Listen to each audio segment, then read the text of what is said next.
iglesia de Esmirna. Dijimos que la iglesia de Éfeso, el Señor lo único que le reclama es: has dejado tu primer amor. Y evidentemente esta iglesia había dejado la prioridad que era el Señor. Entre ellas había dejado el amor por aquellas almas que el Señor quiere salvar, porque eso es por lo que Él vino, por almas. Entonces estamos en acuerdo en lo que dice la Escritura. Vamos a hablar entonces de la iglesia de Esmirna. Y veamos lo que dice Apocalipsis 1:3. Bienaventurado el que lee, los que oyen las palabras de esta profecía y guardan las cosas que en ella están escritas, porque el tiempo está cerca. Entonces acordamos y llegamos al consenso de que el libro de Apocalipsis fue escrito para las 7 iglesias. Aquí lo dice. El Señor le dice: yo soy el alfa y el omega, el principio y el último. Escribe un libro, lo que ves, y envíalo ¿a quién? A las 7 iglesias que están en Asia. Entonces, este libro contiene una bienaventuranza en leerlo, en oírlo y en guardarlo en el corazón. Así que es importante que nosotros hablemos acerca de Apocalipsis y especialmente qué es lo que el Señor dice a cada iglesia. Fíjese que la iglesia de Esmirna era la iglesia mártir. Hoy escuchaba al principio que mi esposa decía: nosotros tenemos libertades aquí todavía de expresión, libertades de reunirnos como estamos hoy, tocamos guitarra, cantamos, nos podemos tomar todo el tiempo que querramos. Sin embargo, hay países donde no hay esa libertad, a donde existe la iglesia de Esmirna de nuestro tiempo actual. Y entre esos países está Turquía. Entre esos países está Siria. Entre esos países está la India. Entre esos países está China. Y muchos más que podríamos nombrar. Entonces, Esmirna significa mirra y es la iglesia mártir.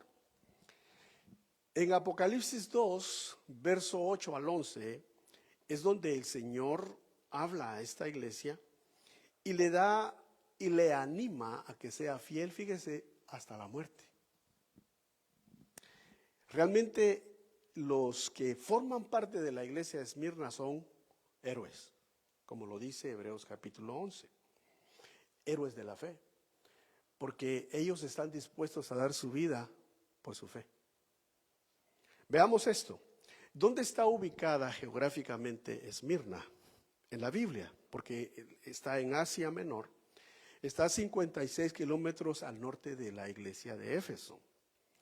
Fue reconstruida por Lisímaco, general de Alejandro Magno, en el siglo III a.C. Establecida como un centro comercial romano en un puerto en el mar Egeo. Ese centro comercial todavía existe el día de hoy. Pero ahí dice la historia que vivía mucha gente de influencia, mucha gente de comercio, entre ellos judíos que tenían mucha influencia. Pero los cristianos no podían participar del comercio, los cristianos eran pobres por causa de su fe. Veamos esto. Esmirna es la actual Izmir en Turquía. Los que van a visitar las ruinas pueden ver, como vemos en las ilustraciones, lo que era Esmirna en ese tiempo. Ahora, imagínense lo que es, una ciudad metropolitana a la orilla del mar Egeo y tiene una gran importancia, no solamente en Turquía, sino en el mundo. Eso nada más para darle un poquito de la historia de la iglesia, que ahí estuvo y que todavía está ahí. Dice entonces que la iglesia en Esmirna fue una de las 7 iglesias mencionadas y se caracterizó por ser una comunidad que sufrió persecución por su fe. Policarpo de Esmirna es uno de los más famosos, era un obispo cristiano que estuvo en el siglo II ahí y que fue un mártir de esa iglesia. Veamos entonces qué dice Apocalipsis 2, 8 y 9.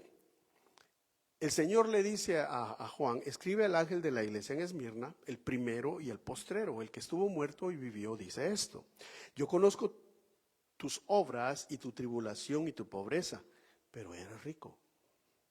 Y la blasfemia de los que dicen ser judíos y no lo son, sino son sinagoga de Satanás.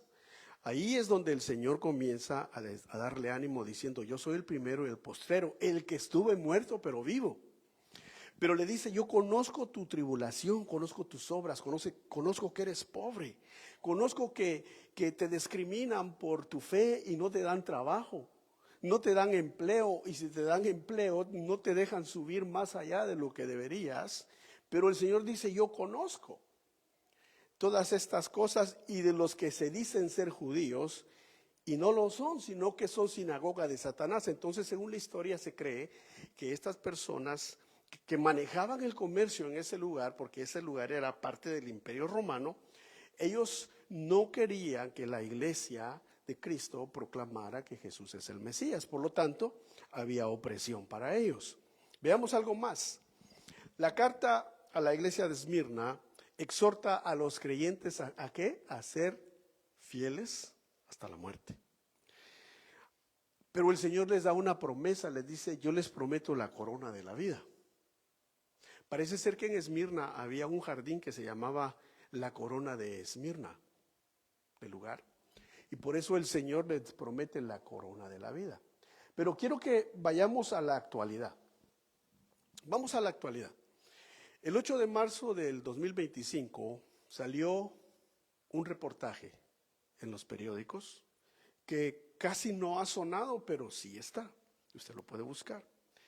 En un acto de violencia extrema, 70 cristianos fueron decapitados por yihadistas en una iglesia de la República Democrática del Congo el pasado 19 de febrero, hace unos meses, el mes pasado.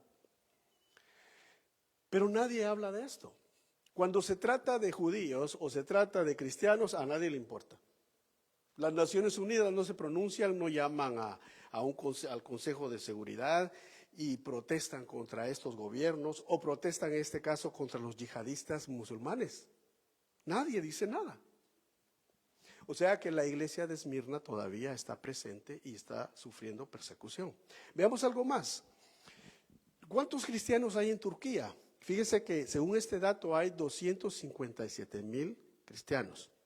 Pero este es un país de 86 millones de personas. En la actualidad existe un sentimiento nacionalista en Turquía que considera que para ser un buen turco tienes que ser musulmán. O sea, en otras palabras, si eres cristiano, no eres un buen turco, no eres un patriota. Entonces hay discriminación. A las mujeres, ¿cómo sufren ellas? ¿Cómo sufren? Las mujeres, al convertirse en cristianas o casarse con un cristiano, es considerado eso una vergüenza para su familia. Y las mujeres turcas sufren que en sus empleos o en la calle son escupidas en la cara, se les acosa sexualmente, públicamente, y hasta pueden llegar a morir por causa de su fe. Y al darles muerte es para darle honra nuevamente a su familia. Fíjese qué extremo. ¿Cómo sufren los hombres? Los hombres, pues en Turquía se espera que los hombres defiendan el Islam o la religión de los musulmanes, y esa es la percepción pública, pero ellos, al enfrentarse a todas estas amenazas, son amenazados de ser encarcelados, pierden sus empleos, pierden la herencia y aún son expulsados de sus familias por ser cristianos. Y estamos hablando en el 2025, no estamos hablando de hace 2000 años, estamos hablando de hoy. Iglesia de Esmirna. Y fíjense qué casualidad que están exactamente a donde esta iglesia estaba, porque la actual Turquía es la Asia Menor que menciona la Biblia. Violencia yihadista sigue en aumento en Nigeria. Este país con más cristianos asesinados y secuestrados en el 2024, según el último informe del grupo de defensa Open Doors. la lista mundial de vigilancia, publicada el 15 de enero de este año, encontró que 3.100 cristianos fueron asesinados y 2.830 cristianos fueron secuestrados en Nigeria en el 2024. Mucho más que otros países en ese mismo año. Fíjese, el informe también dijo que el país con más cristianos arrestados en el 2024 fue India, con 2.176, y Ruanda experimentó la mayor cantidad de ataques a las iglesias o edificios cristianos, como 4.000 asaltos. Fíjese qué bendición la que tenemos nosotros aquí. Nadie nos viene a asaltar. Nadie viene a interrumpir nuestros servicios, pero eso está sucediendo hoy en estas naciones. Vamos a adelantar un poco más y vamos a finalizar con Siria. Siria tiene aproximadamente 579,000 cristianos en un país de 24 millones.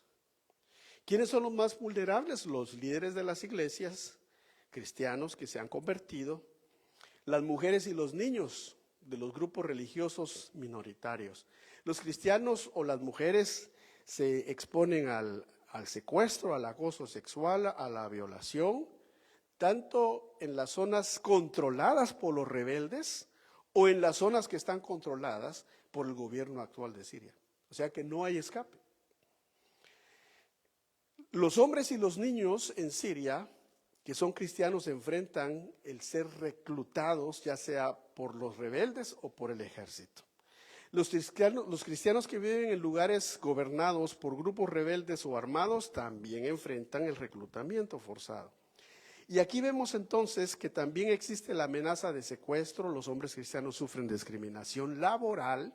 Los que se encuentran desempleados tienen inmensas dificultades para encontrar trabajo solamente por el hecho de ser cristiano. Entonces, vamos a ir concluyendo con esto y volvemos a Apocalipsis. Dice Apocalipsis 2:10, no temas en nada lo que vas a padecer. He aquí el diablo echará a algunos de vosotros en la cárcel para que seáis probados y tendréis tribulación por 10 días.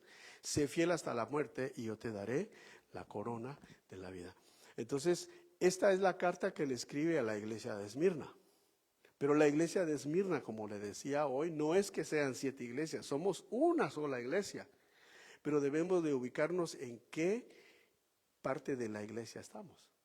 Estos hermanos sirios, estos hermanos de la India, estos hermanos de Turquía son héroes.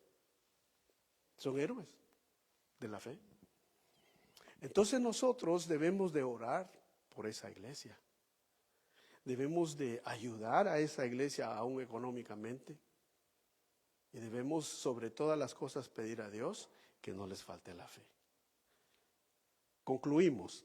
El que tiene oído oiga lo que el Espíritu dice a las iglesias. El que venciere no sufrirá daño de la segunda muerte.